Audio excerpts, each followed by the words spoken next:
I'm watching. The one kicked out. My husband moved out. My mill kicked me. Tomorrow my pregnant wife kicked out for a family gathering. 7 years later, ex returns she should stand. Son, who are you? Ups, but someone saw a shocking twist. From the shadows. Drama? Get out, you freeloading deadbeat. My husband says, kicking my stomach as I fell asleep exhausted from taking care of our child.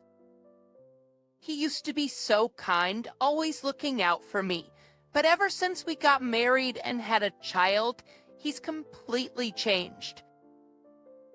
He's always too busy or too tired, making all sorts of excuses to avoid helping with childcare. To make matters worse, he calls me a deadbeat and behaves rudely just because I'm always at home. I want a divorce.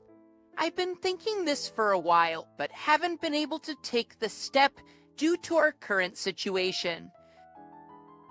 Then one day, I ran into my former boss and got some really useful information. Thanks to the support from those around me, I finally take the first step in getting back at my husband. My name is Kathy. I'm a 40-year-old stay-at-home mom. I live in an apartment with my husband Mike and our son Tim.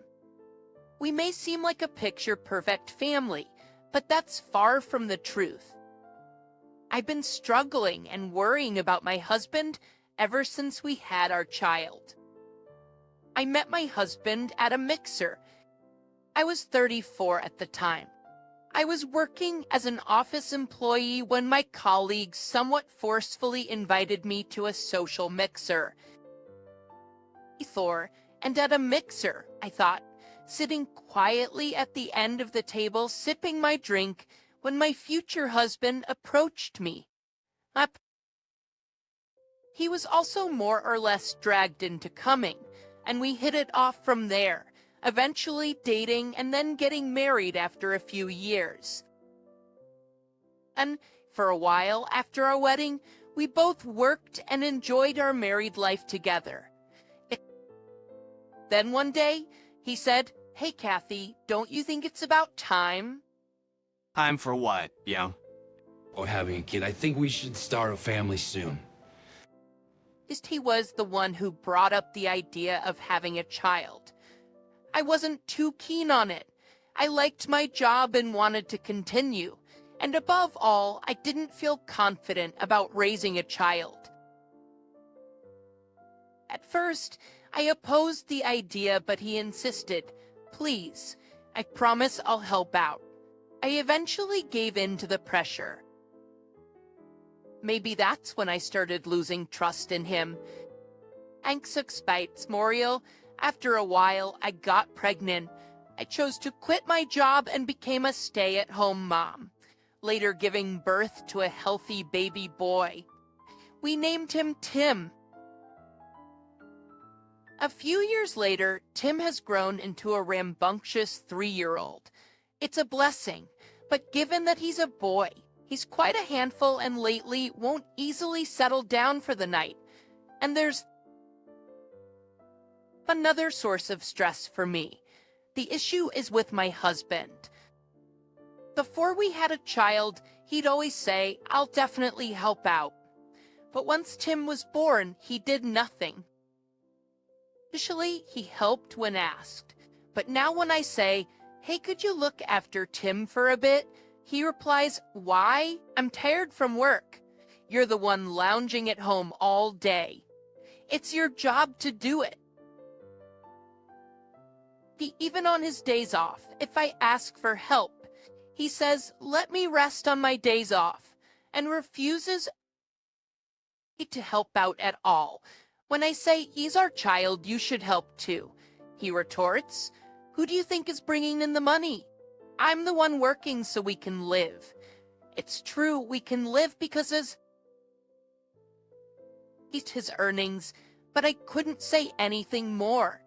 I was enduring daily life, taking the sarcastic remarks from my husband because we could live due to his income.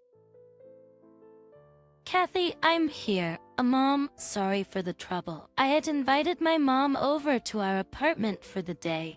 I knew I couldn't handle taking care of Tim alone forever, so I asked my mom to help out just for today. She pulled out a baby monitor from her bag, saying, "Here, this will help you keep an eye on Tim. If something happens, you'll know right away." "I can't accept this," I said. "You don't live close by," but she practically forced the baby monitor into my hands. Since I got the baby monitor, I installed it in Tim's room without much fuss. Later that night, my husband got home from work around 6 p.m. As soon as he arrived, he started changing into casual. "Wait, you're going out?" I asked. "You got a problem with that?" he replied. "You could at least tell me where you're going." Fine, I'm going to the arcade," he said. Again, recently, he's become addicted to playing arcade games. He discovered the fun of it with some colleagues before. I don't mind him having hobbies, but he's been spending quite a bit at the arcade, straining on his finances. It's okay to enjoy your hobbies, but don't go overboard with the spending. We also have Tim to consider. Just when I thought he was being utterly selfish, he unexpectedly peeked into Tim's room and asked, "What's that camera-looking thing on the shelf?" What's that camera-looking thing on the shelf? It's a baby monitor. My mom gave it to us. Well, you're unemployed, and now you're even a burden on your parents. Pathetic. Well, since it's a gift, fine. But don't start relying on your mom. With that, my husband left the house. So as for the camera, I actually agreed with him. I had no intention of turning to my mom for every little thing. One day, 37.8 deaf. Tim had a fever since yesterday, and now it seems like I've caught something too. Hey, Tim's been sick since yesterday, and I think it's spreading to me. Can you take a day off today? I'm really sorry, but Tim's been sick since yesterday, and I think it's spreading to me. Can you take a day off today? Are you kidding me? I can't just take just take a day off on such short notice. Yeah, I figured. But could you at least try to come home early today? I told you, I'm swamped at work. This is all your fault for not taking proper care of Tim in the first place. You reap what you sow. I couldn't care less. And with that, he stormed off to work. Still angry, Tim seems to have bounced back a bit despite the fever and is running around the house. I've caught a cold for the first time in a while, and I haven't been sleeping well lately, so I'm feeling pretty drained. Even in this condition, I have to take care of Tim and keep the household running smoothly. Otherwise, there's no telling what my husband will say next. All right, time to start making dinner. Time to start making dinner. Just as I thought that, I suddenly felt weak and collapsed, falling into a deep sleep. The next thing I knew, I was awakened by my husband's yelling. Hey, wake up. Are you listening? What's going on? Finally awake, huh? Lounging around at home and now a nap what a life you have. It's not like that. I told you this morning, I'm not feeling well. Stop making excuses. I told you this morning. It's your fault for not being able to manage your health. Can't even do chores, properly. He kicked me in the stomach as I lay there. Ouch, stop it. What are you doing? He did it multiple times. Even when I yelled, "Stop it," he only ceased to then say, "Fine, I'm eating out tonight. You better have everything perfect by the time I get back." With that, he stormed out of the house. Why? Why do I have to endure this? I'm not just lazing around because I'm home all the time. I'm taking care of our rambunctious 3-year-old son and doing chores for my husband too. That despite all my efforts, being called a leech just because I'm home all the time is the last straw. I can't take it anymore. Through my tears, I thought, I'm going to divorce this man. I was resolved. First off, I needed money to raise Tim on my own. I'd been a stay-at-home mom for a long time, and my husband's income wasn't that great. Not only did we have high childcare expenses, but he also wasted money on slot machines, leaving us with little savings. I needed to put Tim in daycare so that I could work and save some money. However, I was rejected again. Reality wasn't so accommodating. Despite applying to every daycare in my local area, we were turned down everywhere. Without daycare, I couldn't go to work. I to rely on my parents as my dad needs care, and my mom's busy looking after him. I was stuck, unable to even move out, let alone get divorced. Feeling hopeless, I took Tim with me to run errands that day. On the way to the grocery store, I bumped into an unexpected person. Ace, is that, are you by any chance Emily? It was Emily, my former boss. It's been a while. How have you been? Oh, is this your little one? How cute. Say, wanna grab some coffee? Explanations, I took Emily up on her offer, and we went into a nearby cafe. It's really been ages, hasn't it? You've got a kid now. You must be enjoying family life. Emily quickly asked about my home situation. I hesitated, but I'd always confided in Emily, so I took the plunge. Actually, it's not all roses. I'm thinking about getting a divorce. Alfie explained my decision to divorce and the circumstances leading up to it. Emily was surprised but listened attentively. So, you're currently looking for a daycare and a job, huh? We're short-staffed at my workplace.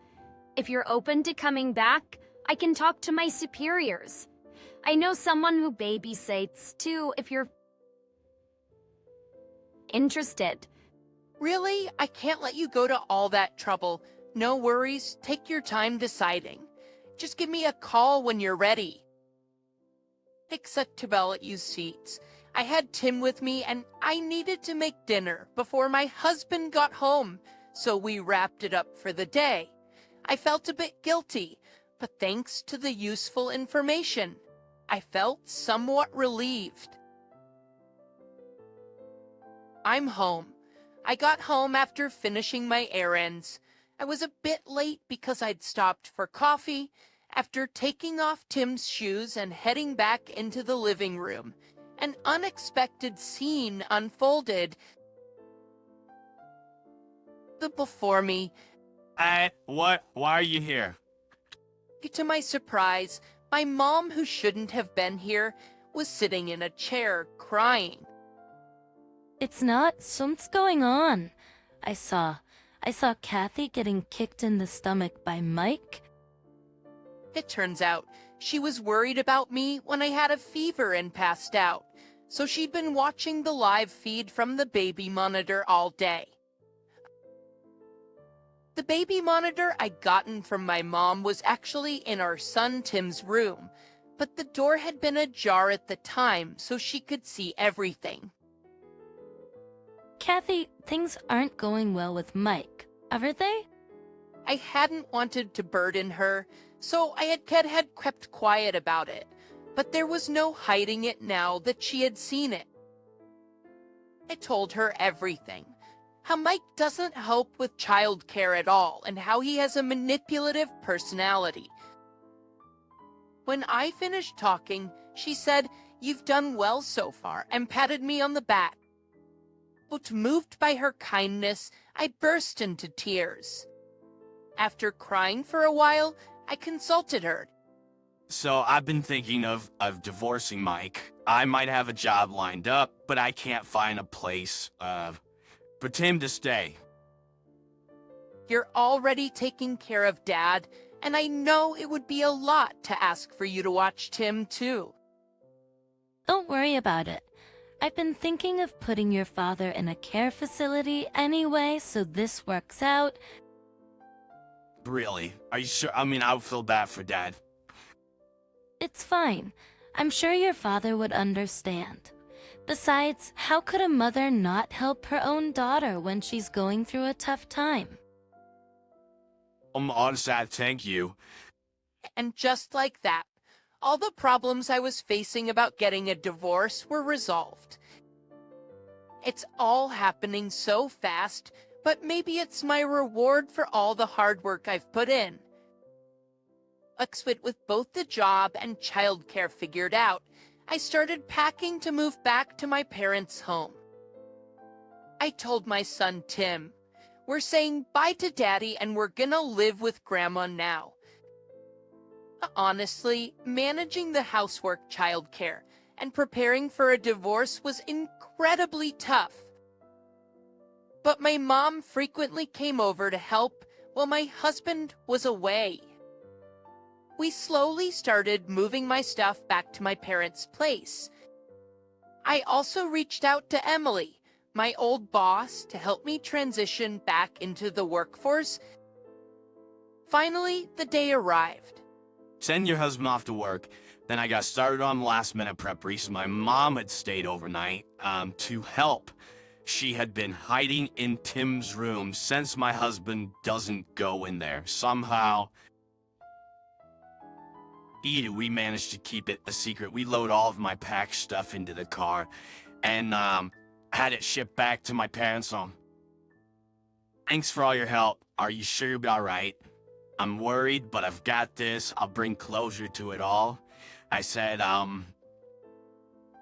Sure, you'll be all right. Maybe I should come with you. I understand you're worried, but I've got this. My mom took Tim and headed back to my parents' house ahead of me. Then, as the final step, I packed up all of my husband's stuff into boxes and sent it off to a designated place. I waited for him to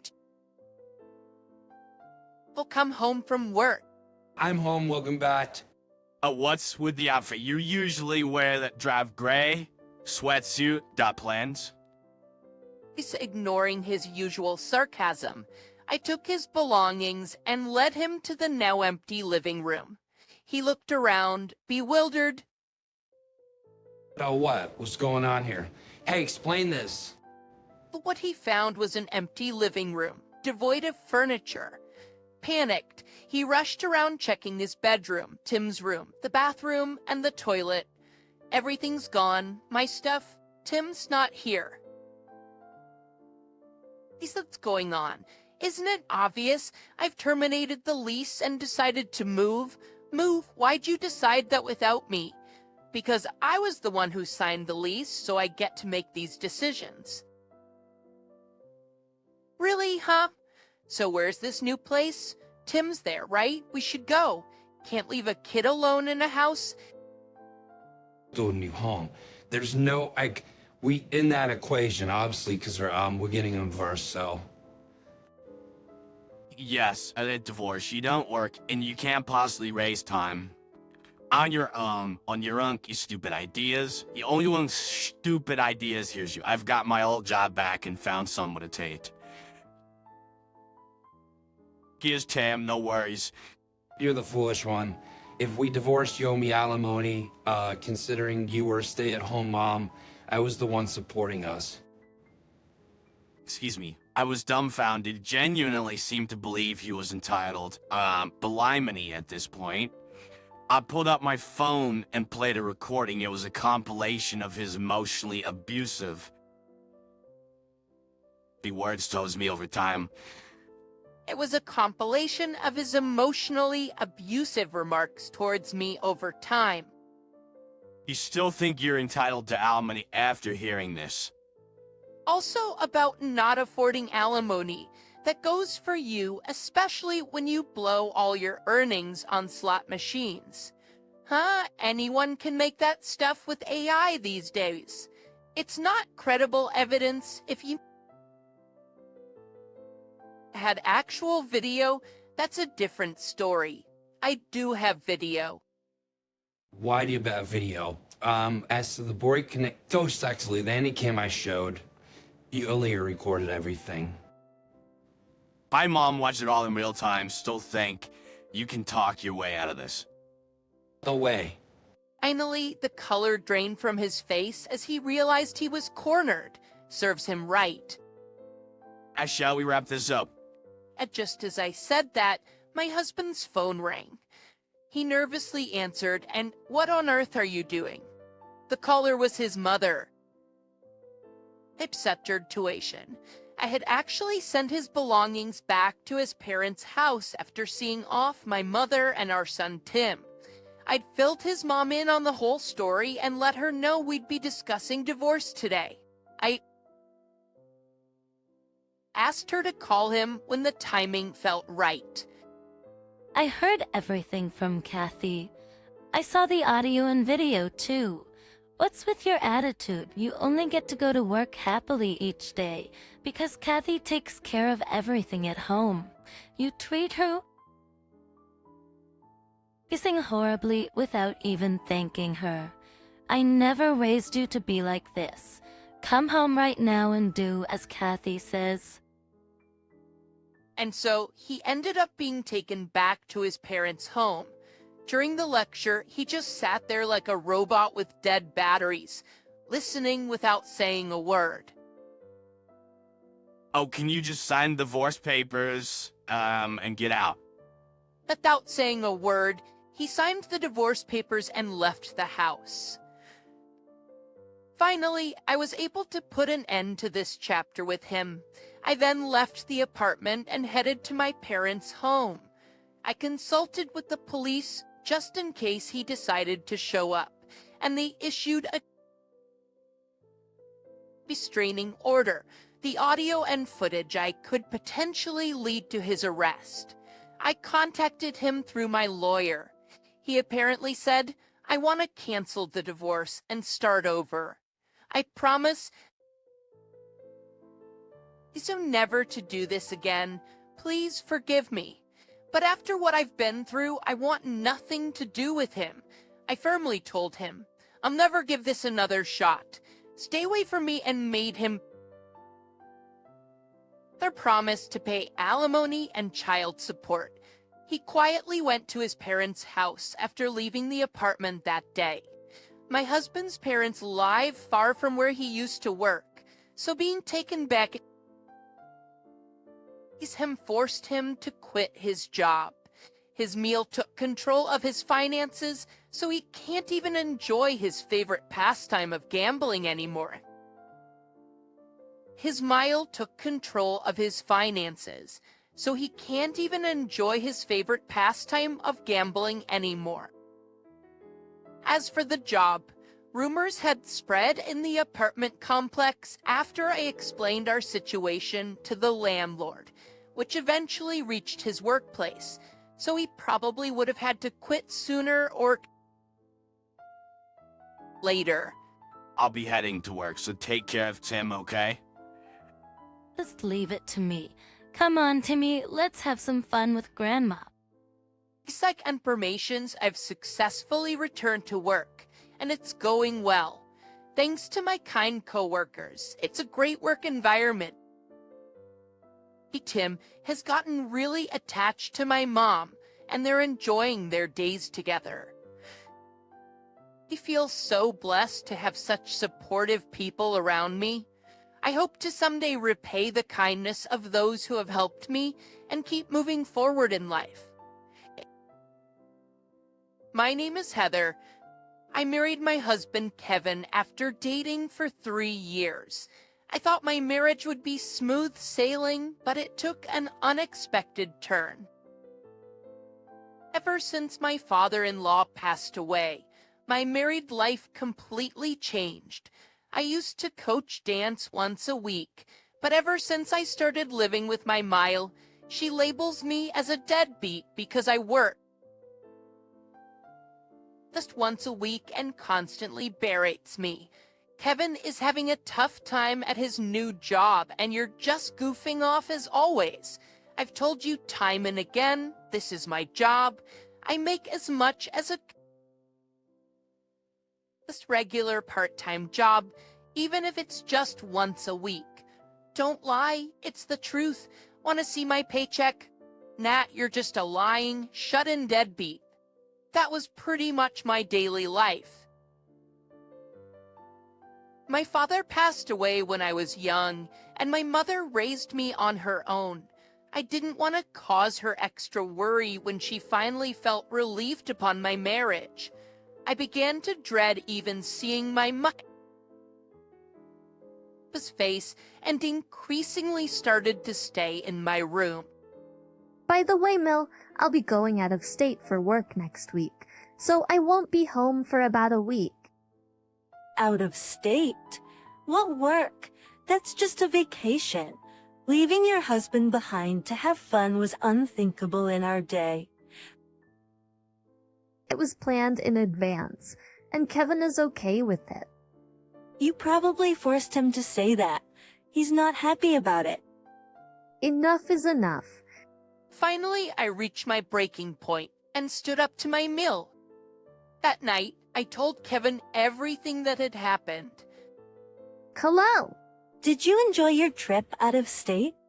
Yes, thanks. I'm about to board the plane. Great for you. Now we can finally stop living with a deadbeat wife. We've moved so you don't have a home to come back to. Just stay out of state. What? What do you mean? Just we moved while you were goofing off. We terminated the lease on the apartment. Well, that might be for the best. Take care. Don't you dare show your face again. I'll make sure you two get divorced. I'll make you regret everything. Well, that might be for the best. Take care. And she hung up. Kevin, you're influencing Bob, aren't you? Making a fool out of me at the police station. I had to wait forever.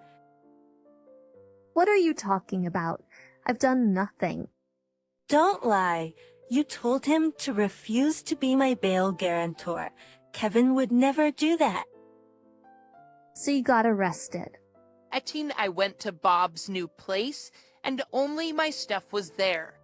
I found the address in the moving documents, but no one answered the doorbell. I thought the door was broken, but then another resident came, and it opened fine. When I tried to follow them in, the doorman stopped me. Well, of course, it's a security door. Good on the doorman. I didn't know. Why did he have to move to such a fancy place? That the doorman called Kevin, but he said not to let me in. When I argued, they called the police. So you got arrested and Kevin refused to be your guarantor. Is that the issue? Yes. I'm sure you're the one who made him do it. Thanks to you, I got yelled at by my relatives and my own mother. I've told you, I didn't do anything. I just got back yesterday. Talking to a liar like you is pointless. Are you in touch with Kevin? Convince him to live with me. I'll be in a tight spot without him. Sorry, that's not gonna happen. What? Then pay me alimony. I'll let everything slide.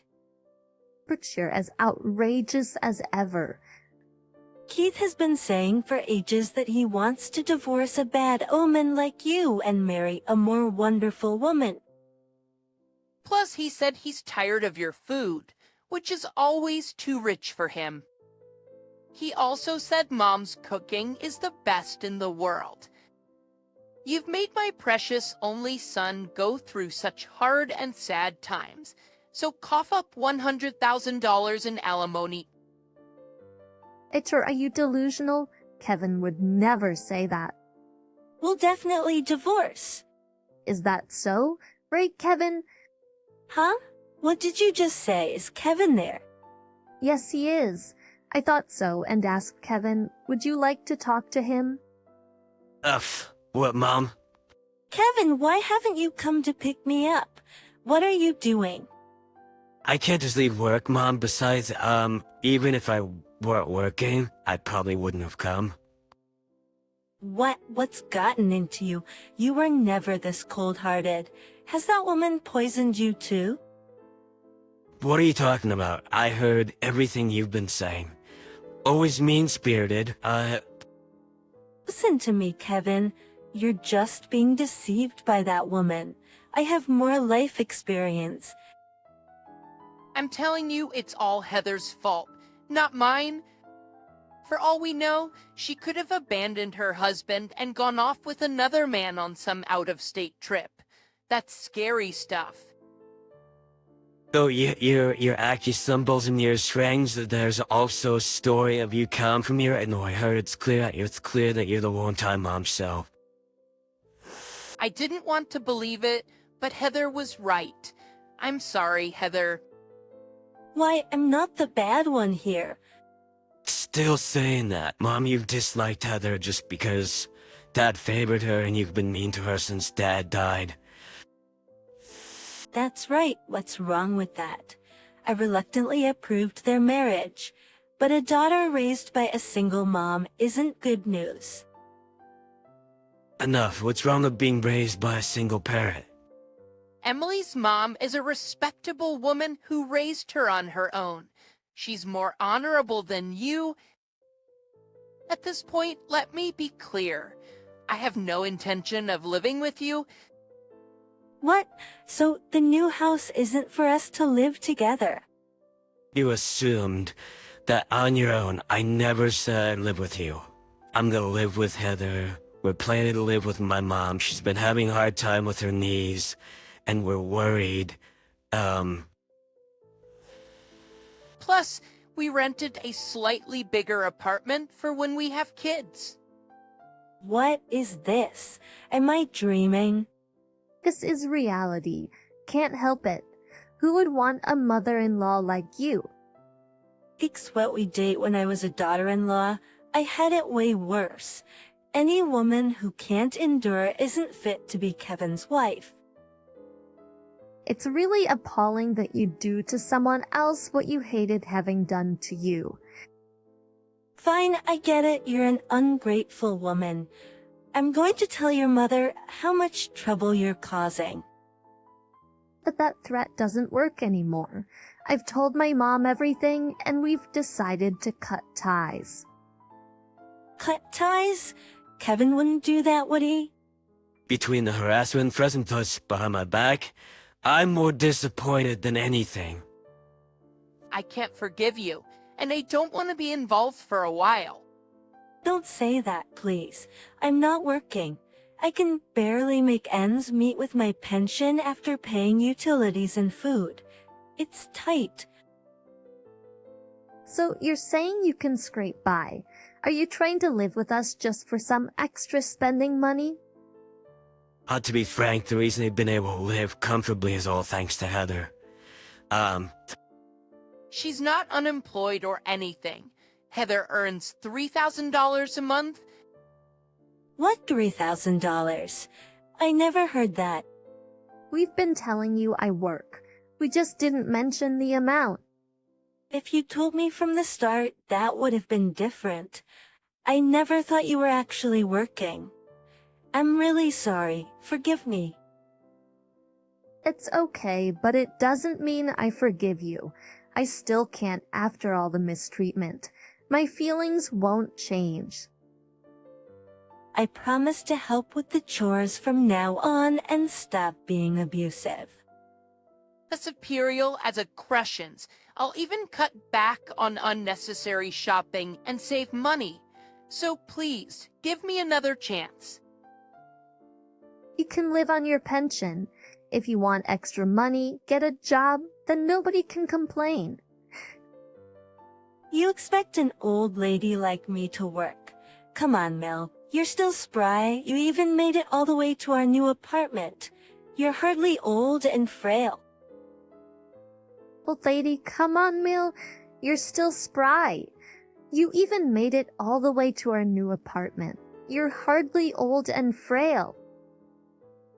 Well, what did you say? So my 1,000 kilo, now that you mention it, Heather's mom is 9 years older than you, but she still works. She said she doesn't want to be a burden, so she'd contribute financially if she moved in with us. Parents too worthy, I'm sorry for everything up to now. Won't you give me another chance? So can do. I'm hanging up now. And so my mother-in-law ended up living alone, and a new chapter began for Kevin, my mom, and me as a trio.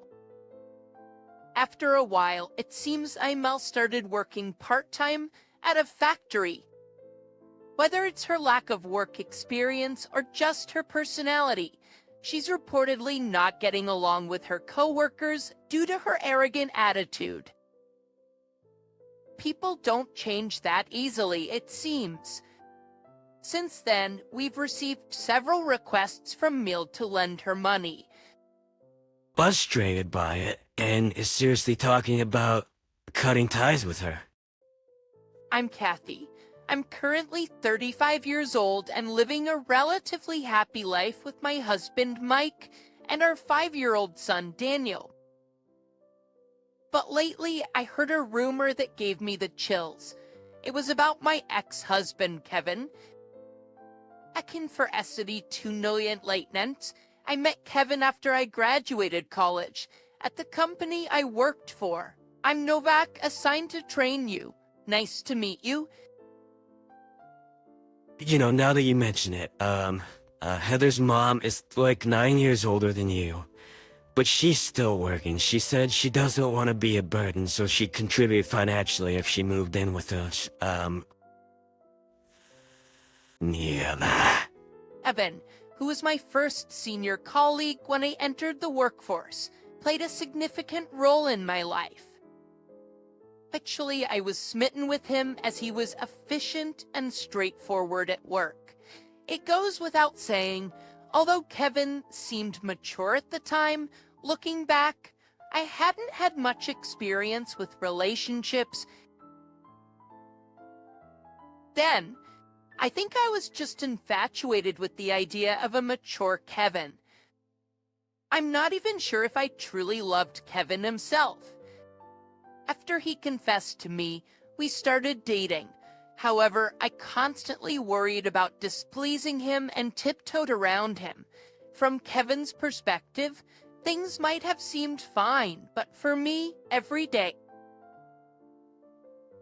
it felt like a burden.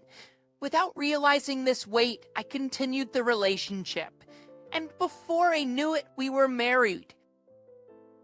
It sounds crazy to say I suddenly found myself married, but it felt like a surprise when it dawned on me. We should start thinking about having kids soon. It's about 2 years into our marriage. While I had no regrets about marrying Kevin, I naturally started wanting a child. Evan seemed to feel the same, as I remember him happily agreeing when I brought it up. After that, I tried to conceive while working, but even after a year, there was no sign of pregnancy. My in-laws kept saying since it's been 3 years of marriage, we should have a child while we're young. It made me anxious. It's not happening. Maybe the issue is with you. Maybe you should see a doctor. Perhaps Kevin felt pressured after hearing from the in-laws too. He blamed me for not conceiving. I used to think it's a blessing and didn't delve into it. But after Kevin's comment, I started fearing that I might be the problem. X, I never had a regular menstrual cycle. It could sometimes delay for 2 to 3 months due to stress or ill health, and the durations were inconsistent.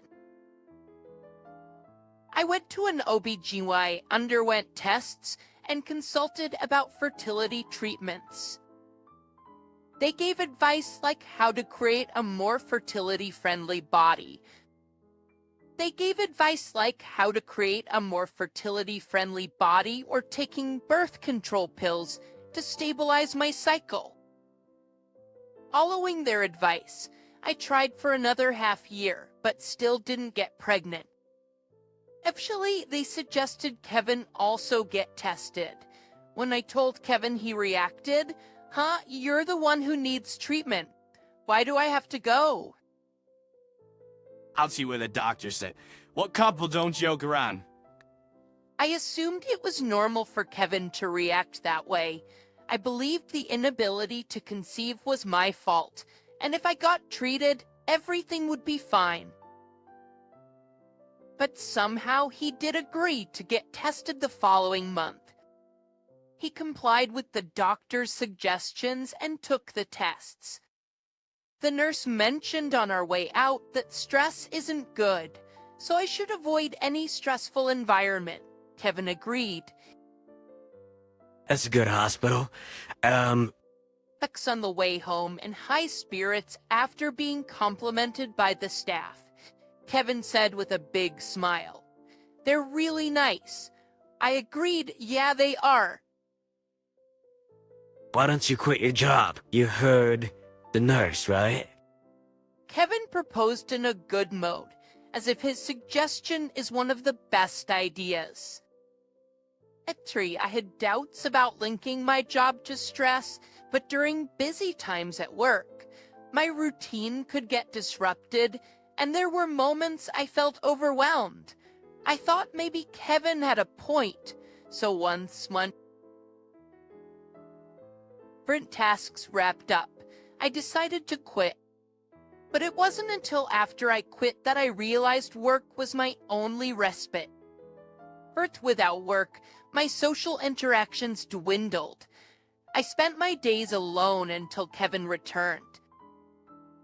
Sometimes old work buddies invited me out for meals or friends would call to hang out, but I couldn't go easily. Kevin, can I go out with Mika and the girls for dinner, Laurel? Huh, again. I previously gone out without informing Kevin and was scolded for spending someone else's money on frivolities. So I decided to always ask Kevin for permission first. And I mentioned it a month ago and spent less than $10, so I gotta do that. You never work but always have an excuse. This is how Kevin started to not even let me vent a little. I too began to find interactions with Kevin bothersome, and about 6 months after quitting my job, I stopped going out. Of course, when we were dating and first married, I don't recall Kevin being like this. He did have a stubborn side and a bit of a dominant male vibe, but he never talked about whose money was whose. Just around the time I quit my job, he started acting all high and mighty. I thought Kevin had a point, so I didn't say anything and just followed along. But needless to say, this gradually became a huge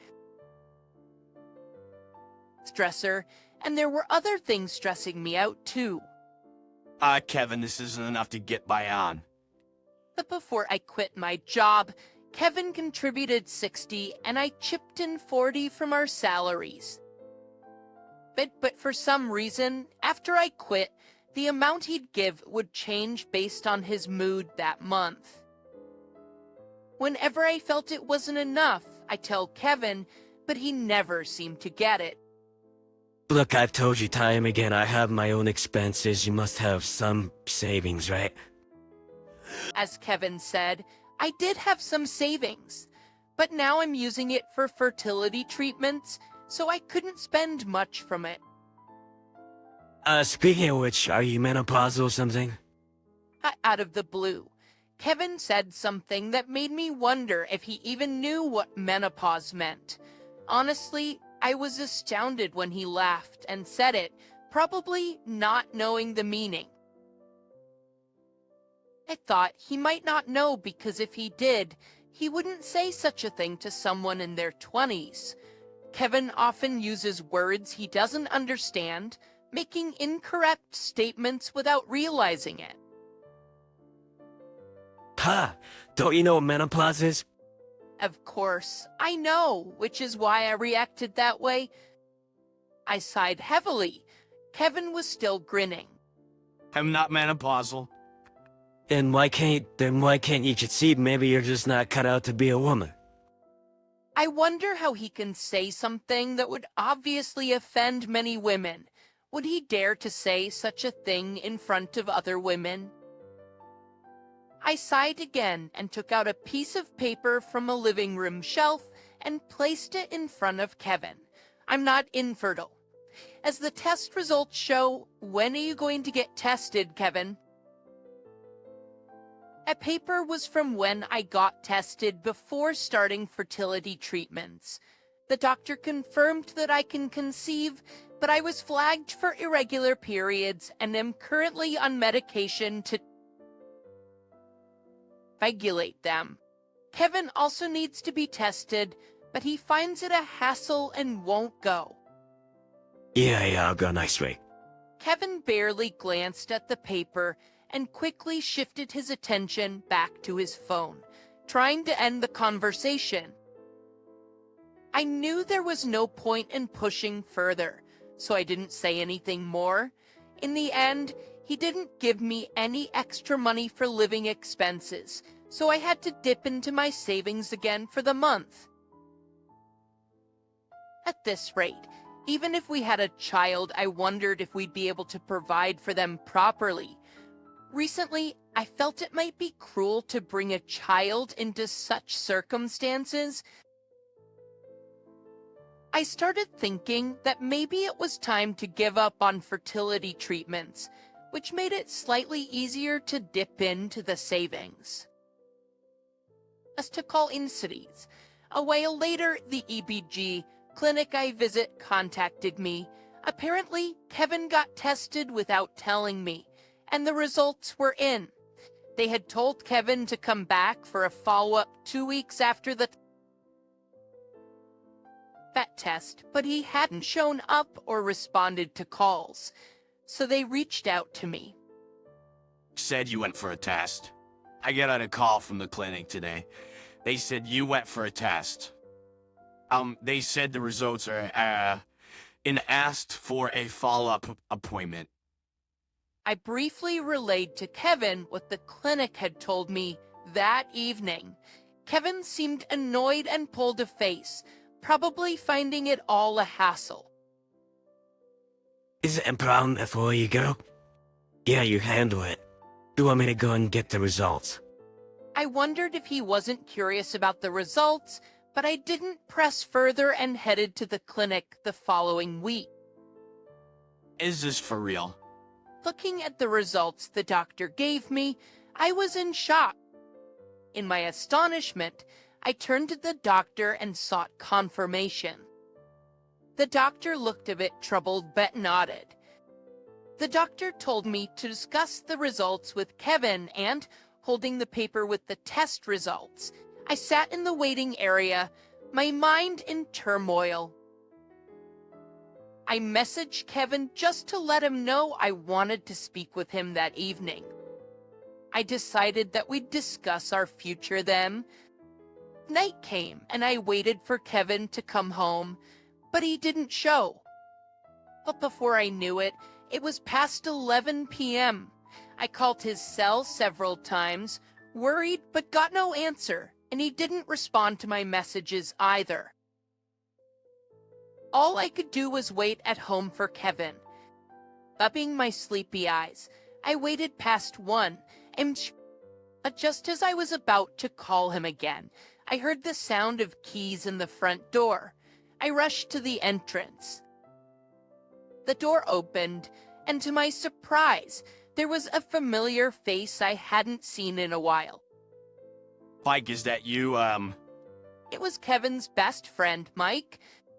Mike and Kevin have been buddies since high school, and when we started dating, Kevin introduced me to him first. Mike is always nice to me. You still, huh? Kevin got pretty drunk. Mike is different from Kevin, a very serious guy, with his black hair and wearing black-rimmed glasses. I remember thinking he looked a bit nerdy the first time I saw him. That impression hasn't changed much, but he always helps Kevin out when he's in a bind. It seems they were drinking together, because there was Kevin, all floppy, being supported by Mike. Geez, he reeks of booze. Thanks, Mike. A tree as I moved to take Kevin, Mike said he was fine and carried him straight to the bedroom. Then he started to remove Kevin's socks.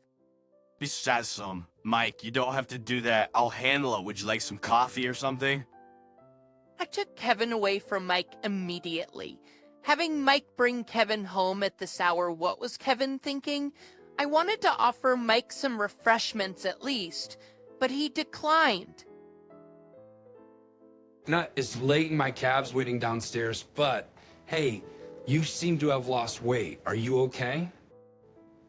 Mike commented as he headed for the exit. I had indeed lost some weight, but I hadn't really noticed.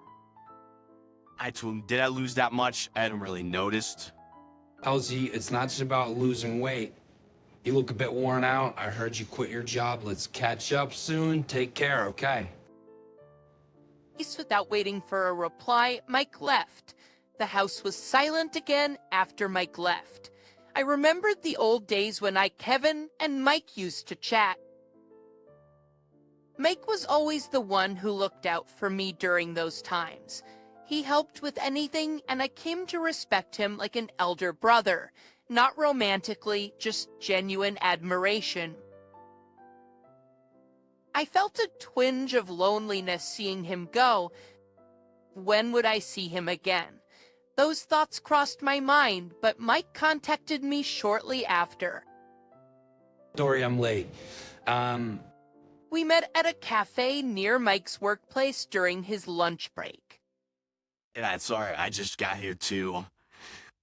Cause you eat my treat, so order it, whatever you want. I'm good. Just had lunch. Coffee will do. Mike's consistent kindness always comforted me. Mike's consistent kindness always comforted me. It made me smile, and I wondered how long it had been since I last genuinely smiled. First, we began with light chatter, but given the time constraints, Mike got to the point.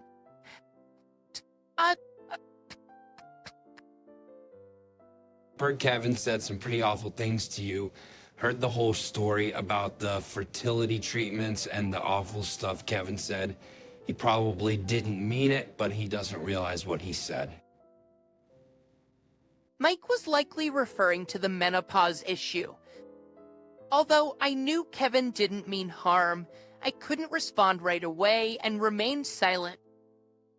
When I first heard, I was like, what the hell is he thinking? But since I've been friends with him for so long, I thought I'd just let it slide, maybe even cover for him. But then I saw you recently. Evan's cheating on you. That was a bombshell. I was taken aback, my mind racing. So from when I first heard, I was like, what the hell is he thinking? But since I've been friends with him for so long, I thought I'd just let it slide, maybe even cover for him.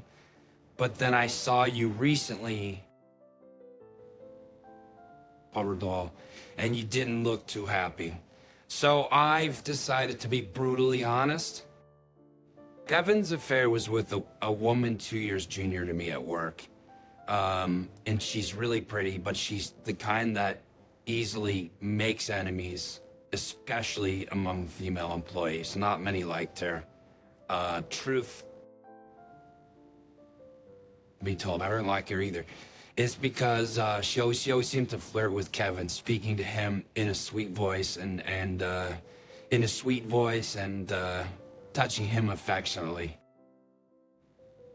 At first, I warned Kevin to be careful, but he assured me he would never cheat. That made me feel somewhat relieved.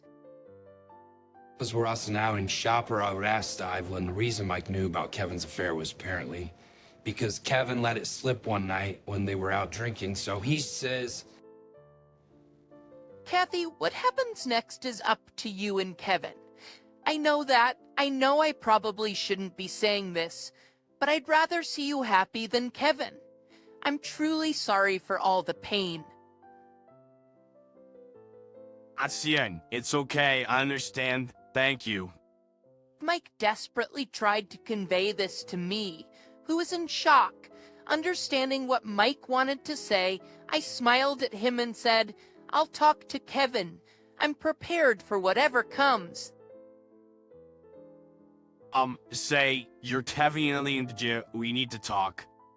Just that night, as usual, after Kevin had dinner, he was looking at his phone on the living room couch, thinking the timing was right. I approached him.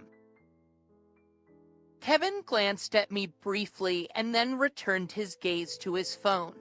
As I stared at Kevin, I took a deep breath and sat down across from him. It was nerve-wracking to initiate this conversation. You're cheating, aren't you? It's you? Fixed in the heavy silence, I calmly asked. Kevin looked shocked and dropped his phone. What are you talking about? Isn't it with Jessica from my workplace?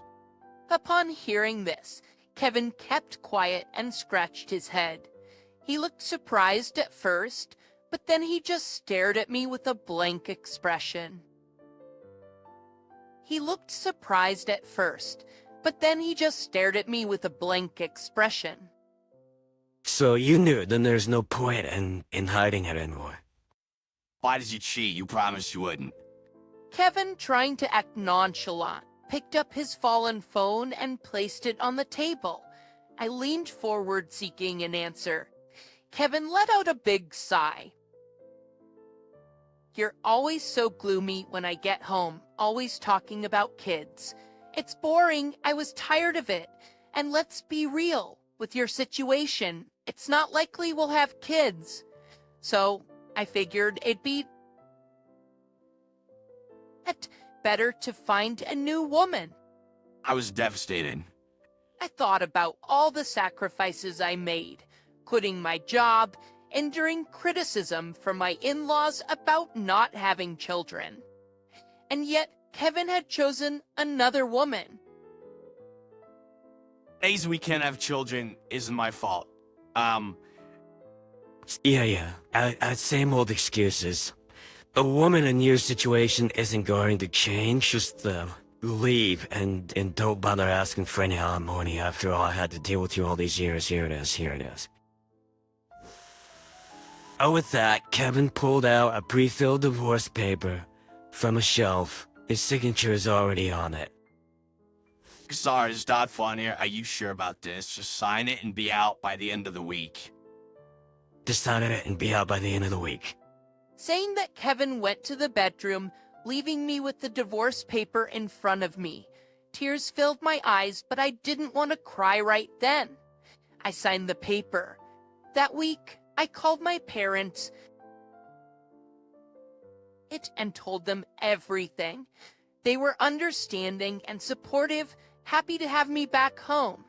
Thankfully, they never liked Kevin much to begin with.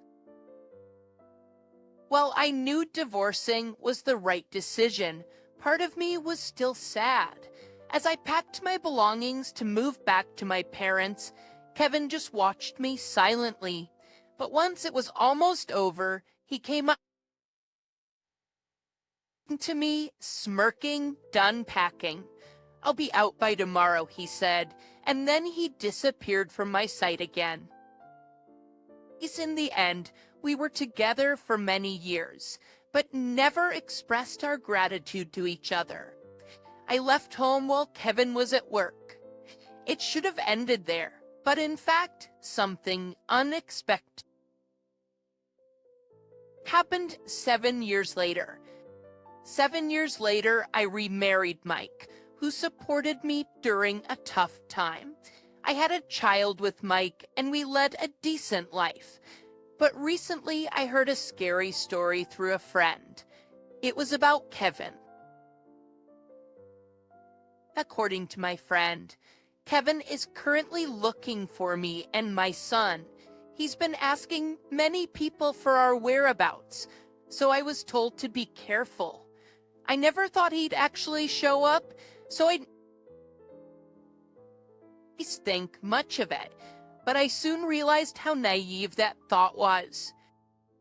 I don't know how he found out, but when I finished work and arrived in front of my house, Kevin was there with the evening sunset casting shadows. He looked eerie, as if he stepped out of a horror movie. "What are you doing here?" I asked, but Kevin didn't respond. Instead, he reached out to me with a creepy smile. I stepped back in fear, and Kevin kept advancing. "Kevin, I wanted to see you." "Where's the kid?" Kevin asked, his voice filled with anger. I was taken aback. I had never told him about my child, and I didn't want to. But Kevin seemed determined to find out. I stepped back further, but Kevin kept advancing. "He's our child. Why didn't you tell me he was born?" he asked, his voice filled with rage. "I can forgive you now. Just come back." I can forgive you now, just come back. "What on earth are you talking about?" Fear grew inside of me as I couldn't understand Kevin's words. To begin with, I don't have a child with Kevin. The child with me now is clearly 5 years old and obviously Mike's child. Kevin's eyes were clearly not sane. I shouted out, desperately trying to distance myself from him. Then the front door opened, and out came my husband, Mike. At first, Mike looked surprised, but his expression changed immediately when he saw Kevin. And behind Mike was our son, Daniel. Are you my son? Come here, I'm your dad. Kevin turned toward Mike and Daniel and slowly approached our son. Mike stepped in front of Daniel, shielding him, and glared at Kevin. "Daddy, who is that man?" "Naturally, our 5-year-old son, Daniel." Was confused and looked anxiously at Mike. So it's okay, go inside and wait, Daniel. Mike sent our anxious son into the house and shut the door, then focused back on Kevin. With an uneasy expression, Kevin glared back at Mike. Mike, what's your deal? Are you coming out of this house? What the hell is he talking about? Has someone brainwashed him or something? Because what Kevin was saying made no sense. Who the hell are you? We're talking about, Matt's me, Kevin. You don't know me, Kathy, come inside. Mike reached out to me, and I took his hand, seeking refuge behind him. This angered Kevin, who yelled and charged at us. Mike blocked him. I'll call the cops, get out of here now. Perhaps not expecting Mike's move, Kevin fell onto the street looking stunned. However, Mike again glared coldly at him and warned with a stern tone. Mike, don't say that. We're friends. Remember? Seeming shocked by Mike's attitude, Kevin looked almost tearful. I remember when they used to be close friends. It was heart-wrenching hearing Kevin's voice. But, that's my child, right? Because why are you with Kathy and my child? Hasn't child is mine, Kathy's, or there's no way. Kathy was infertile, and we tried for years to have a child. How could she have one with you? I was taken aback, thinking, is he still calling me infertile? I peeked out from behind Mike, looking at Kevin. From Kevin's expression, it was clear he genuinely believed what he was saying. Kathy, I haven't gone through menopause. Do you even know what menopause means? Besides, it wasn't me who couldn't have children. It was you, Kevin. The main reason we couldn't have children was actually because of Kevin. Kathy, you have azoospermia. The what? That means Kevin doesn't have the means to father a child. That's why, no matter how hard we tried, we couldn't have children. I had heard that after our divorce, he remarried his mistress. I always thought the day would come when he'd find out about his condition. It seems he never got tested. When I told him the truth, his eyes widened in surprise. I felt a bit sorry for Kevin, who had been unaware of the facts until now. But I don't feel like comforting him right now, and I'm sure Mike wouldn't allow it. Kevin must have been really shocked because he just sat there not saying a word. Later, the police arrived after a call from Mike. They took away a drained Kevin from the front of the house. Turns out his mistress was a real serial cheater. She had many other men besides Kevin, but Kevin, being oblivious, never noticed, and she just drained him of his money. But by the time he realized, she was already gone from his life. Mike also recently found out that Kevin was looking for you and your son. He was thinking of doing something about it.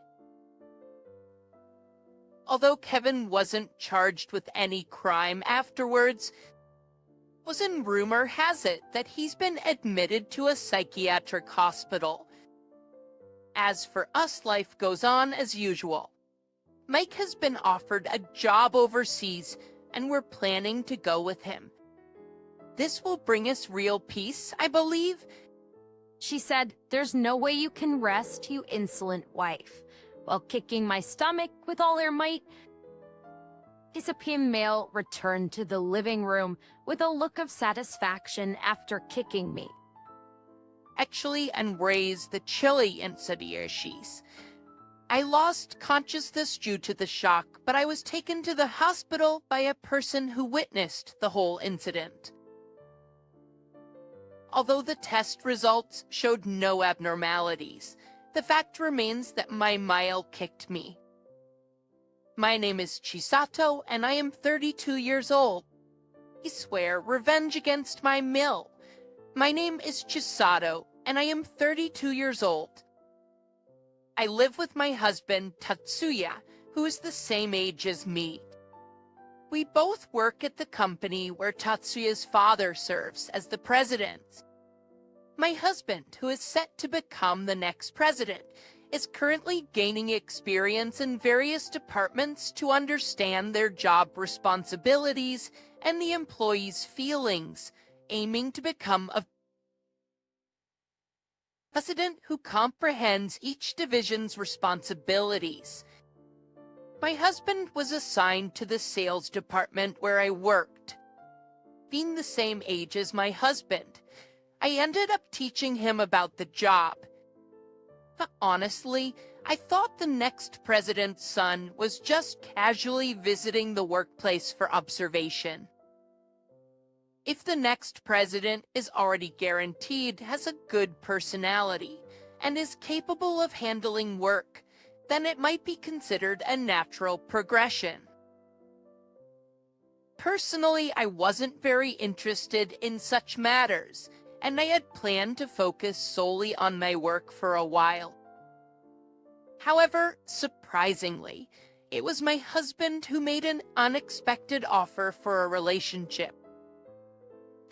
Is that practice for someone else? I didn't mean to tease, but that's how I ended up responding. It's not practice. I actually want to date you formally, Chisato. Ah, is this serious? I finally realized my husband's true feelings. I'm currently focused on my career, you know. Besides, there are plenty of cute girls out there, so it doesn't have to be me, right? I did say that I really want to focus on my career, but my husband seemed determined, saying if that's the case, I'll work hard to make you feel like dating is worth it. I eventually succumbed to his enthusiasm, and we started dating 1 month later. The condition for our relationship is that it's okay to prioritize work when things get busy. My husband also agreed to that condition, and our relationship began. After 1 year of dating, we decided to get married. Regarding our marriage, my parents were wholeheartedly delighted and overjoyed. It's teased as if I'm marrying into wealth, Illo.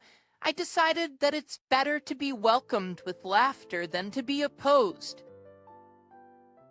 And the issue lay with my husband's parents.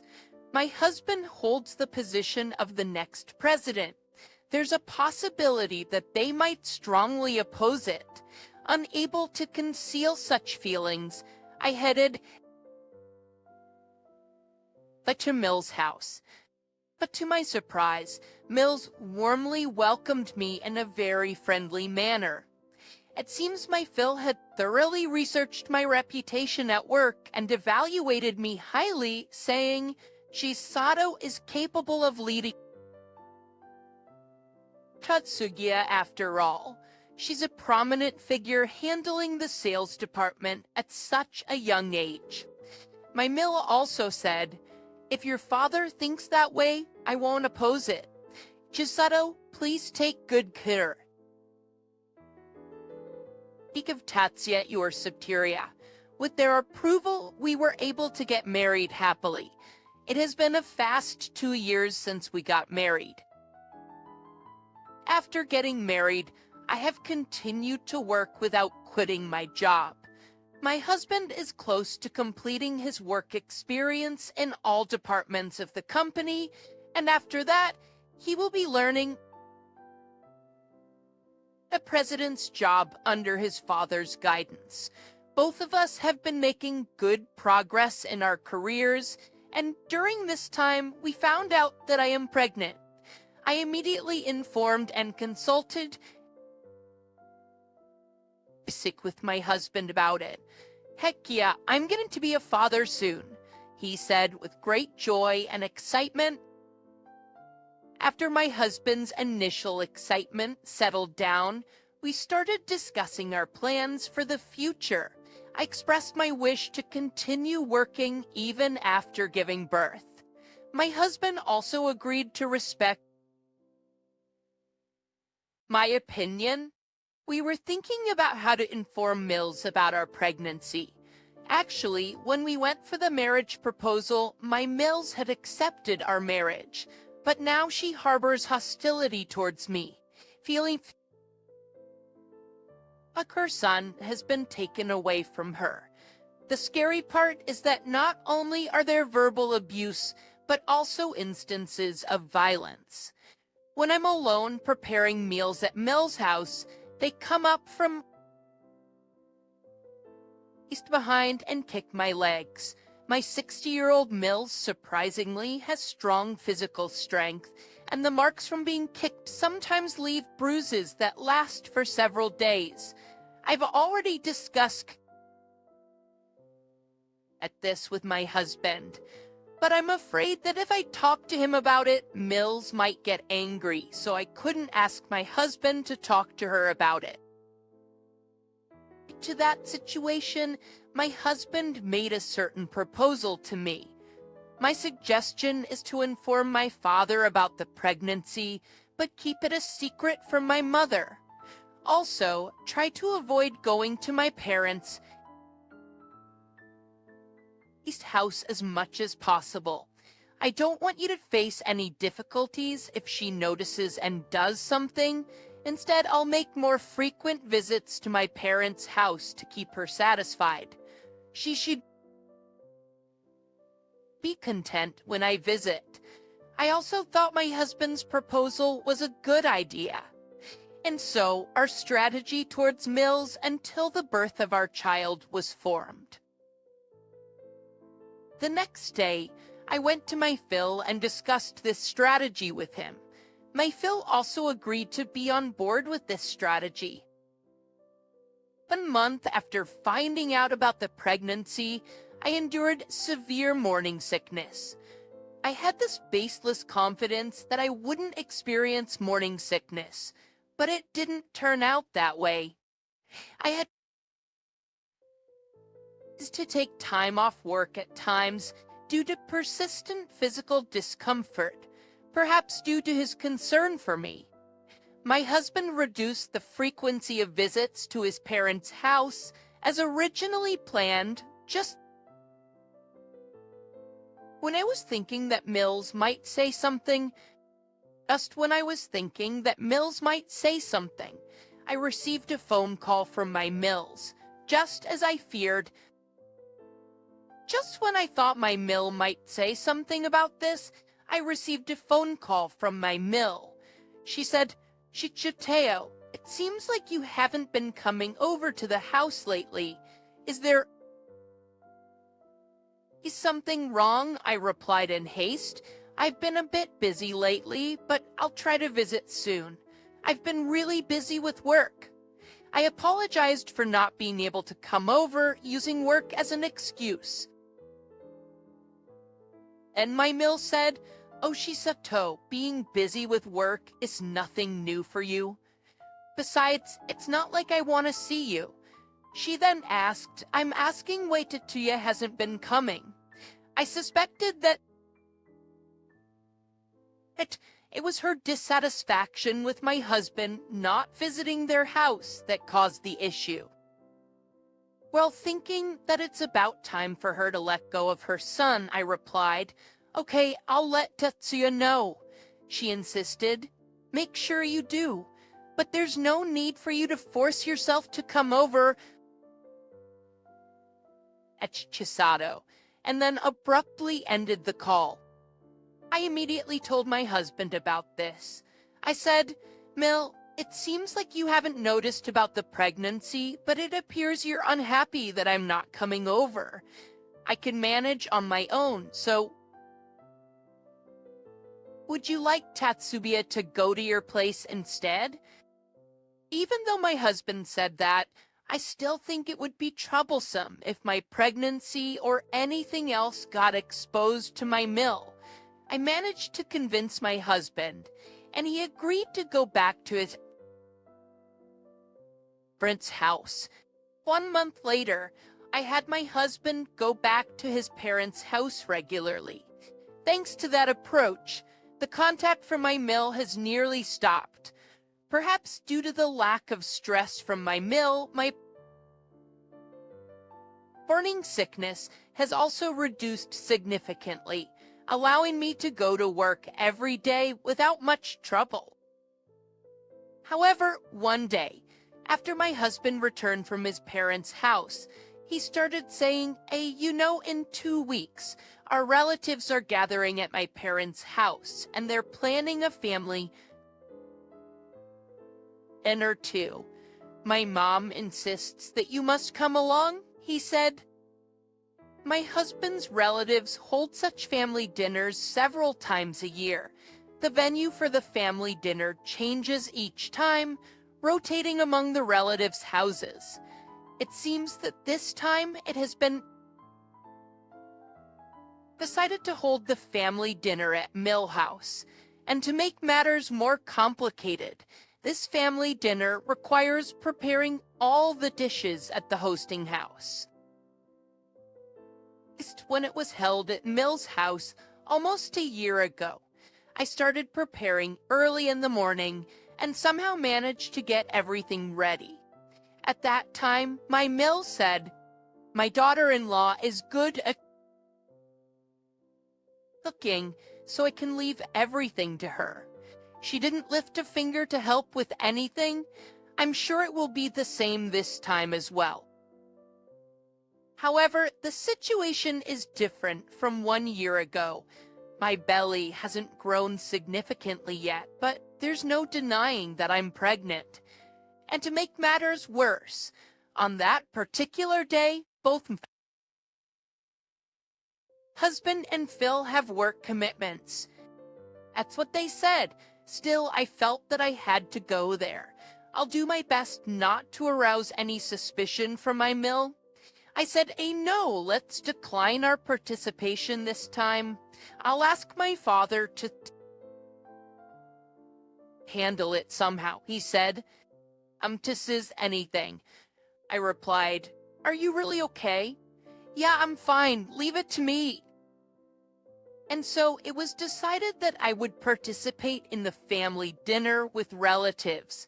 On the day of the family dinner with relatives, I went to my mother-in-law's house early in the morning and steadily proceeded with the preparations. As expected, she didn't lift a finger to help and just waited in the living room for the relatives to gather. Around midday, one after another, the relatives started to gather.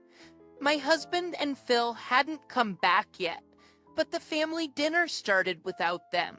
The dishes I prepared are lined up in a row. Everyone praised the delicious food,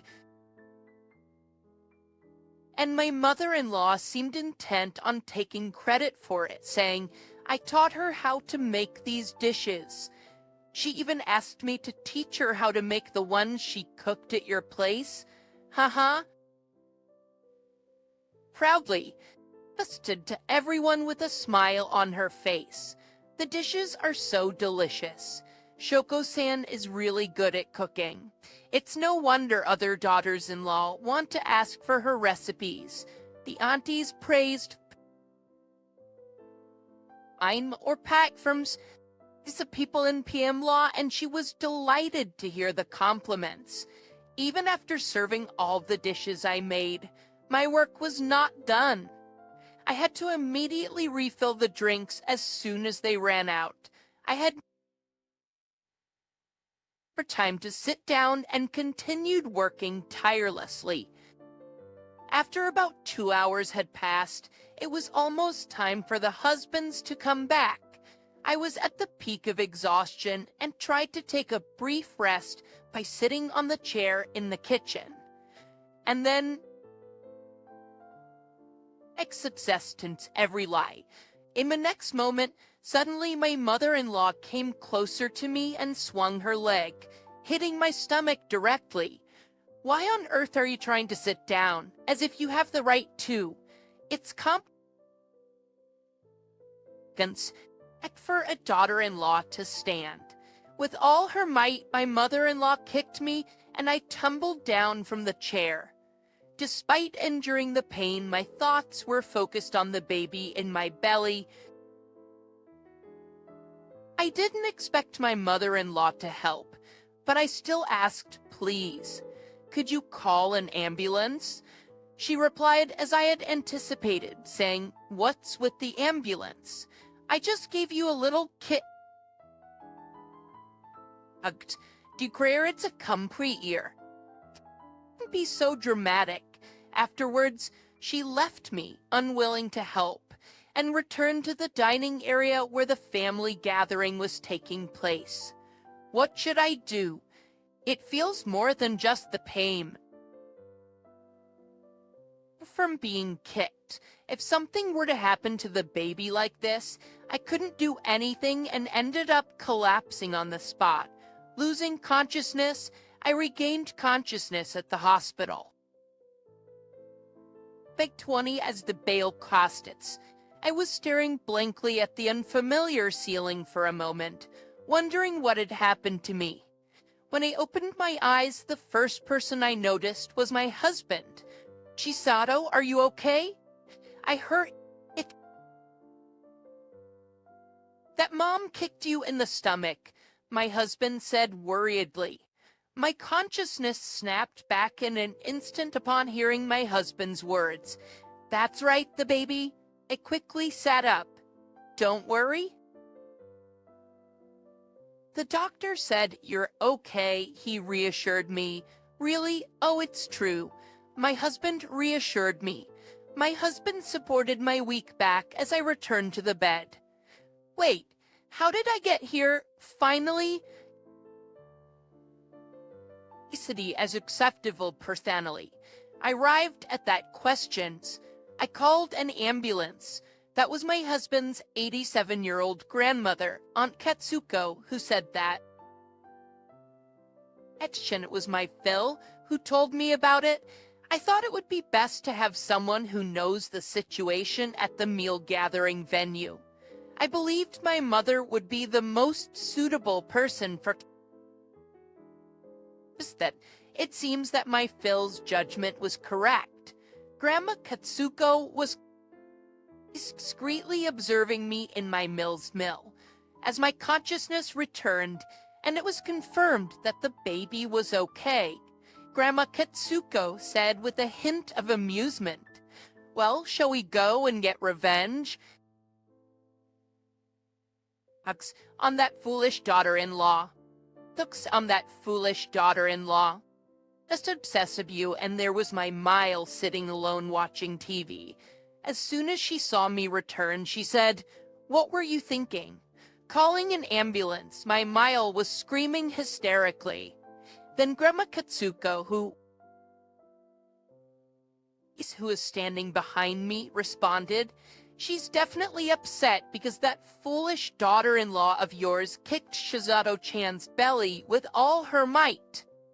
Grandma Katsuko said. Upon seeing Grandma Katsuko, my meal's attitude drastically changed. "Oh, but did you come back, Mill? Everyone has already left. I can escort you back to your home if you'd like." Her response made it clear that she wanted me to leave as soon as possible. However, the revenge against my Mile is yet to come. "You seem to be unaware of the gravity of your actions. There's a baby inside Chisato-chan's belly," I said, "which means you are not only threatening Chisato-chan, but also the life of the baby." "What?" My Mile had a clueless look on her face. "What do you mean, a baby, Tatsuya?" "What?" My Mile had a clueless look on her face. "There's no doubt about it. Chisato is pregnant. Why didn't you tell me such an important thing?" I interrupted my meal's question. Execrates by teens. I intervened because I'm scared that if my Mile finds out, she might resort to violence against both me and the baby. But even without knowing, she has already harmed me and the baby. I can't... What's with that tone?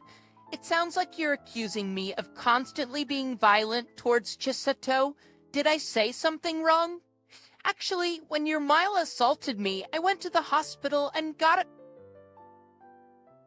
a medical certificate. This is part of the original document. There's no room for denial. Saying that, I showed several medical certificates to my Mile started trembling and panicking. "What? Why did you go to such lengths and prepare all this? What do you want to do to me?" He says it was Katsuko Grandma who answered. "I will take this diagnosis to the police. You will be arrested for assault. Additionally, we will hire the company's legal counsel and pursue civil action against you, so be prepared for that." An 87-year-old grandma who can make such sound judgments. Actually, Katsuko Obashin used to be the former president of the company where my Phil is currently the president. Katsuko Obashin, who lost her husband at an early age, took over as president from being a housewife and successfully led the company to grow this big. Katsuko Obashin is strict when it comes to work, but when she's away from work, she's friendly and kind and is beloved by all the relatives. Katsuko Obaken, who lost her husband at an early age, took over as president from being a housewife and successfully led the company to grow this big. Katsuko Obashin is strict when it comes to work. Etienne, but once she's away from work, she's friendly and kind and is beloved by all the relatives. In other words, if Katsuko Obachan dislikes someone, the rest of the relatives would also look at them with cold eyes. My mill has become a complete enemy of Katsuko Obachan. She knows that, and that's why my mill is trying to cling to Katsuko Obachan. Wait, please, Mill. Calling the police is too much, don't you think? I was just trying to address your attitude as a wife. If you won't listen to what I say, then there's no other choice. Right? Things might get out of hand. Well, it's actually your attitude as a daughter-in-law that has been lacking. Have you ever really followed the reminders I gave you in the past? But remember, I have never resorted to violence. It's against you, have I? Using violence in any situation is wrong. After being told off, my mill couldn't say anything more and fell silent. The story that followed. We had all the evidence and filed a police report. The police acted promptly and my mill was arrested. We don't intend to settle for a compromise. We want my mill to face the consequences of her actions. And we also decided to claim compensation for emotional distress. Regarding this matter, Katsuko grandma arranged everything with the lawyer, and we ended up claiming the maximum possible amount from my mill. Finally, at that critical moment, when we cornered my mill, my Phil confronted her with the possibility of divorce. But my mill being targeted by Katsuko grandma means that her marriage life is no longer sustainable.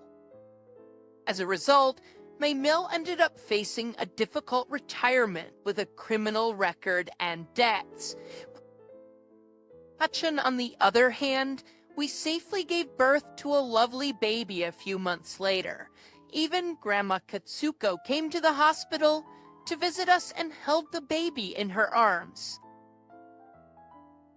It seems that busy days with work and childcare lie ahead, but with the support of my husband, we are looking forward to enjoying our new life together as a family of 3.